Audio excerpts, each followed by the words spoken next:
ಒಬ್ಬ ವ್ಯಕ್ತಿಯ ಅಮಾಯಕತೆಯನ್ನ ಜನರು ಹೇಗೆಲ್ಲ ಬಳಸ್ಕೊಳ್ತಾರೆ ಅನ್ನೋದಕ್ಕೆ ಈ ಒಂದು ವಿಡಿಯೋ ಸಾಕ್ಷಿ. ಹೌದು, ಮನೆಯಲ್ಲಿ ಕೆಲಸ ಮಾಡ್ತಿದ್ದಂತ ಮನೆ ಆಳನ ಮೇಲೆ ಮನಸೋ ಇಚ್ಛೆ ಹಲ್ಲೆ ಮಾಡಿ ಆ ವಿಡಿಯೋ ಮಾಡುವಾಗಲೂ ಕೂಡ ಮಹಿಳೆಯರು ಕೂಡ ಗಹಗಹಿಸಿ ನಕ್ಕಿದ್ದಾರೆ. ಈ ಒಂದು ಘಟನೆ ನಡೆದಿರುವುದು ಬೆಂಗಳೂರಿನ ಹೊಸಕೋಟೆಯ ಲತಾ ಯಾದವ್ ಎಂಬ ಮಹಿಳೆ ಮನೆಯಲ್ಲಿ ಈ ವ್ಯಕ್ತಿ ಕೆಲಸ ಮಾಡ್ತಾ ಇದ್ದ. ಕೆಲಸ ಮಾಡುವಂತ ವ್ಯಕ್ತಿಯನ್ನ ನೆಲದ ಮೇಲೆ ಕೂರಿಸಿ ಶಾಲು, ಹಾರ, ಪೇಟ ಹಾಕಿ ಸನ್ಮಾನ ಮಾಡೋ ರೀತಿಯಲ್ಲಿ ಮಾಡಿ ಆತನ ಮೇಲೆ ಹಲ್ಲೆಯನ್ನ ಮಾಡಿದ್ದಾರೆ. ಇನ್ನು ಮನೆಯವರಾದಂತಹ ಚಂದನ್, ಭರತ್, ಶಿವ್ ಎಂಬುವರು ಮನಸೋ ಇಚ್ಛೆ ಹಲ್ಲೆಯನ್ನ ಮಾಡಿದ್ದಾರೆ. ಬಡ ಕಾರ್ಮಿಕನ ಕೆನ್ನೆಗೆ ಹೊಡೆದು ಕಾಲಿನಿಂದ ಒದ್ದು ದರ್ಪವನ್ನ ಮೆರೆದಿದ್ದಾರೆ. ಇನ್ನು ಹಲ್ಲೆಗೆ ನಿಖರ ಕಾರಣ ತಿಳಿದು ಬಂದಿಲ್ಲ. ಆದ್ರೆ ಈಗ ಈ ವಿಡಿಯೋ ಸಾಮಾಜಿಕ ಜಾಲತಾಣದಲ್ಲಿ ಸಾಕಷ್ಟು ವೈರಲ್ ಆಗ್ತಿರುವಂತದ್ದು. ಸದ್ಯ ಸೋಷಿಯಲ್ ಮೀಡಿಯಾದಲ್ಲಿ ಸಾಕಷ್ಟು ವೈರಲ್ ಆಗ್ತಿರುವ ಈ ವಿಡಿಯೋ ಕೂಡ ಪೊಲೀಸರಿಗೆ ಟ್ಯಾಗ್ ಮಾಡಲಾಗಿದೆ. ಪೊಲೀಸರು ಈವರೆಗೂ ಕೂಡ ಯಾವುದೇ ರೀತಿಯಾದಂತಹ ಪ್ರಕರಣವನ್ನ ದಾಖಲಿಸಿಕೊಂಡಿಲ್ಲ. ಇನ್ನು ಹಲ್ಲೆಗೊಳಗಾದಂತಹ ವ್ಯಕ್ತಿಯು ಕೂಡ ಯಾವುದೇ ರೀತಿಯಾದಂತಹ ದೂರು ನೀಡೋದಕ್ಕೆ ಮುಂದಾಗಿಲ್ಲ. ಅದೇನೇ ಇದ್ರೂ ಕೂಡ ಈ ರೀತಿಯಾಗಿ ಒಬ್ಬ ಅಮಾಯಕ ವ್ಯಕ್ತಿಯ ಮೇಲೆ ಮನಸೋ ಇಚ್ಛೆ ಹಲ್ಲೆ ಮಾಡಿ ಅದನ್ನ ಸೋಷಿಯಲ್ ಮೀಡಿಯಾದಲ್ಲಿ ಹರಿಬಿಡೋದು ಎಷ್ಟು ಸರಿ ಅನ್ನೋದು ಈಗ ಎಲ್ಲರ ಪ್ರಶ್ನೆಯಾಗಿರುವಂಥದ್ದು.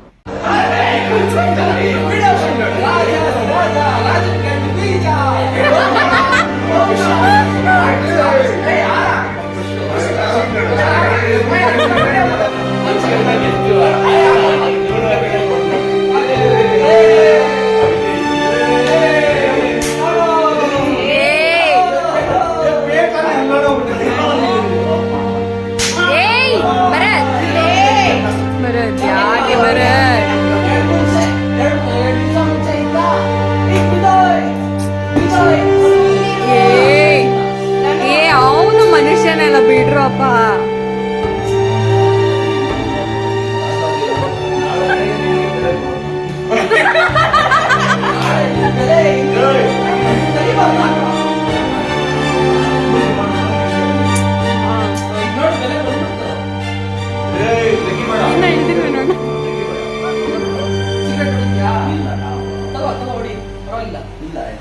ನಂದು ಹೊಡಿಲಿ.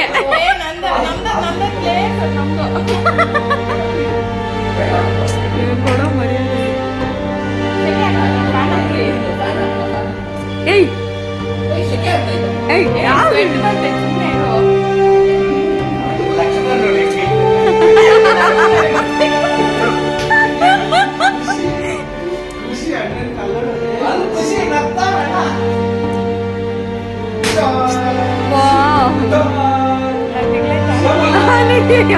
ನೋಡಿ ಒಂದೊಂದು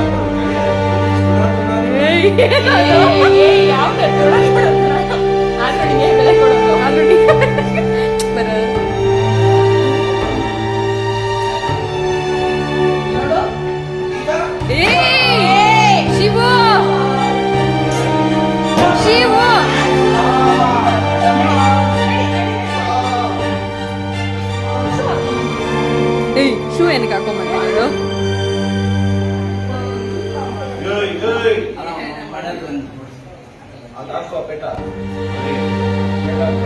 ಮನೆಗೆ